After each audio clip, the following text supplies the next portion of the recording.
દાખલા નંબર 22 આકૃતિમાં દર્શાવેલ થાંભલા એબીની ઊંચાઈ જણાવો। ધ્યાન આપો ભાઈ, આકૃતિ દોરેલી છે ત્રિકોણ ABC માં આ AB થાંભલો છે, એની ઊંચાઈ h મીટર, ACD લંબાઈ 50 મીટર આપેલી છે, ખૂણો ACB બરાબર 60 છે, ના ખૂણો કાટખૂણો છે બરાબર શું લખીશું અહીં એટલે આકૃતિનું વર્ણન કરીશું।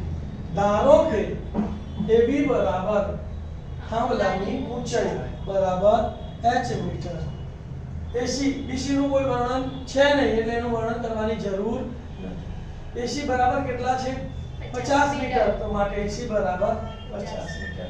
ખૂણો ACB બરાબર કેટલો છે 60 છે। હવે આ ખૂણાની મને કઈ બાજુનું માપ આપેલું છે, સામેની બાજુનું માપ શોધવાનું છે અને કર્ણનું માપ આપેલું છે, તો મારે કઈ બે બાજુનો ગુણોત્તર લેવાનો છે, સામેની બાજુ અને કર્ણ।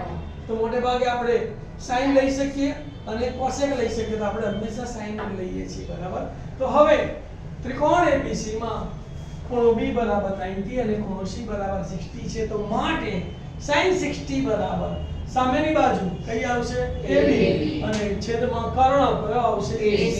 sin 60 નું મૂલ્ય √3/2 બરાબર AB નું મૂલ્ય છે h અને AC નું મૂલ્ય છે 50। ચોકડી ગુણાકાર કરીએ તો 2 ગુણ્યા h એટલે 2h અને 50 ગુણ્યા √3 એટલે 50 √3। બે ગુણાકારમાં સામે જાય તો ભાગાકારમાં, તો માટે h બરાબર 50 √3/2। બે ભાગ છે એટલે 2 કા 2 અને 25 દુ 50, તો માટે h બરાબર 25 √3। અહીં તમારે √3 ની કિંમત મૂકવાની કોઈ જરૂર નથી, તો જવાબ લખી દેવાનો થાંભલાની ઊંચાઈ 25 √3 મીટર છે।